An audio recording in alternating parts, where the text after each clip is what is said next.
Voilà, bonjour, j'espère que vous avez passé un super week-end. Allez, encore quelques jours de courage.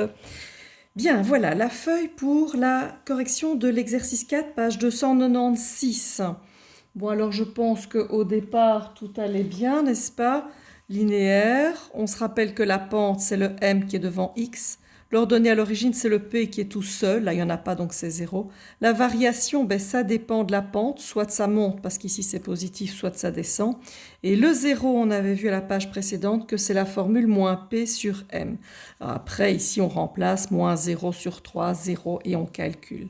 Affine, puisque ça passe par le 1 et non pas par le 0. Et puis, on complète. Même chose. C'est positif, c'est croissant, c'est positif, c'est croissant, c'est constant, c'est nul, donc la pente est toute droite, et du coup il est logique, soit vous faites le calcul 4 sur 0, 4 sur 0 n'existe pas, ou bien vous réfléchissez qu'on a bien une fonction constante, elle est en dessous de l'axe x, donc c'est logique qu'elle ne va jamais remonter et croiser ou descendre et croiser l'axe x, donc pas de 0, il n'existe pas. Voilà, même chose. Alors ici, petite différence, il donnait E la pente qui est 2, donc ça veut dire que c'est 2x. Et l'ordonnée à l'origine, c'est moins 3, donc c'est moins 3.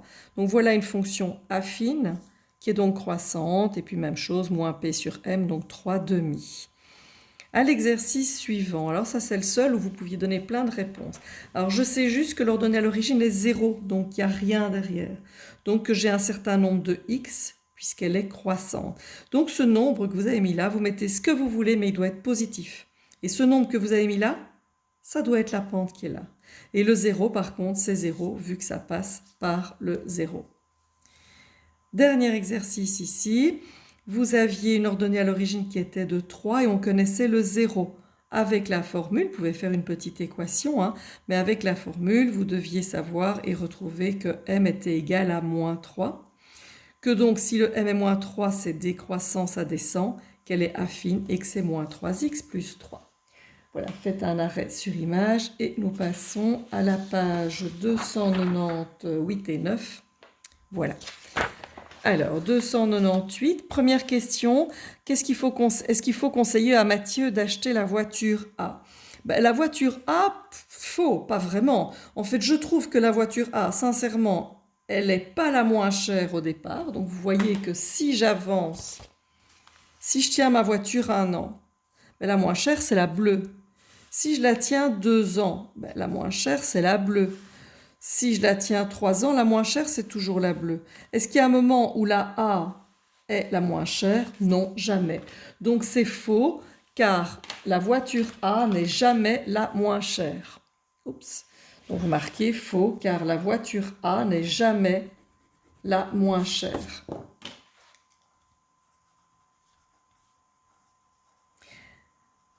Alors, exercice 2.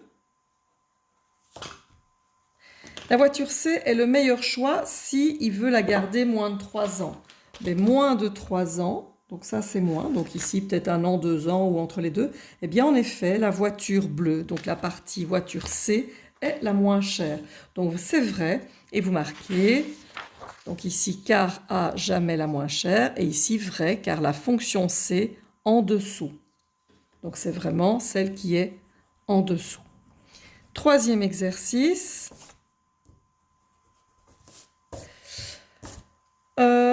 Est-ce que si c'est 5 ans, la voiture B coûtera 9 000 € de moins? Ben, je regarde, mais ici, je ne vois pas bien. Je vois la voiture B, mais je ne vois pas la voiture A. Donc, du coup, je dois retomber dans le graphique.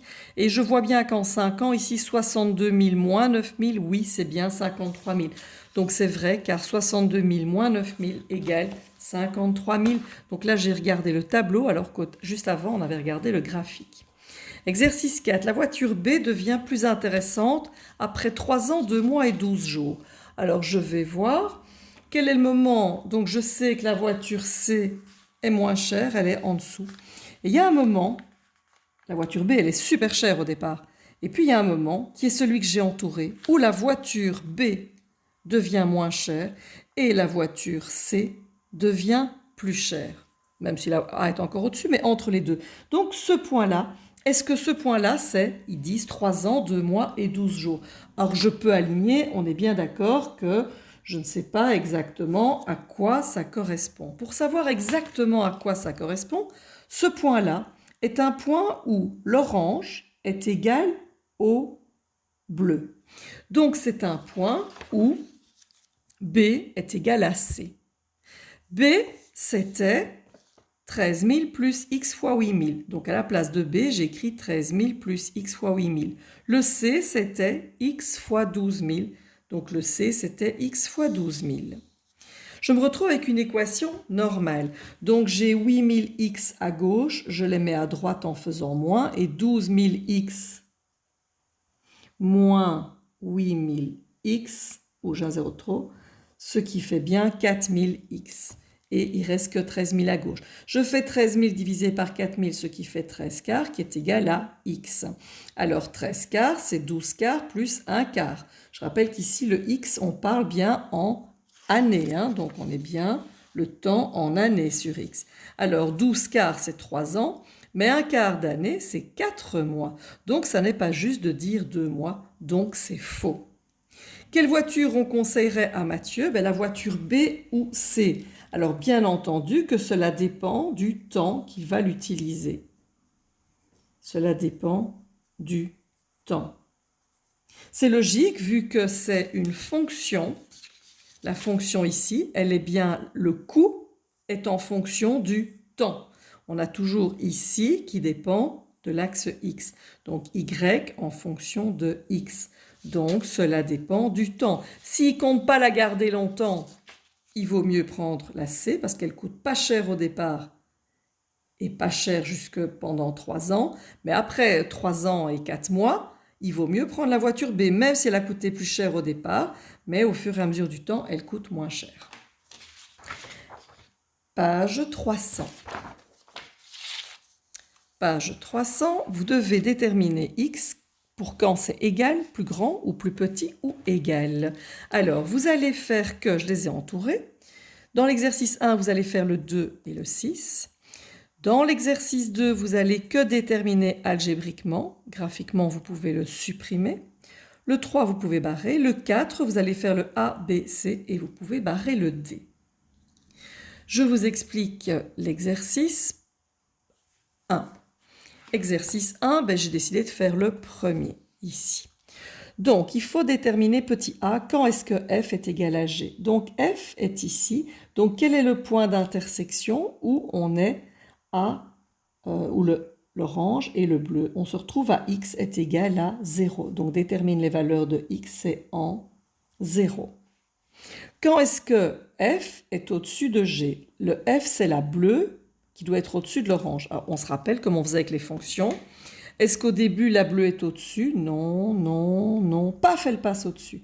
Donc, c'est à partir de 0 jusque... Et puis, regardez, la bleue, elle reste jusqu'à plus l'infini.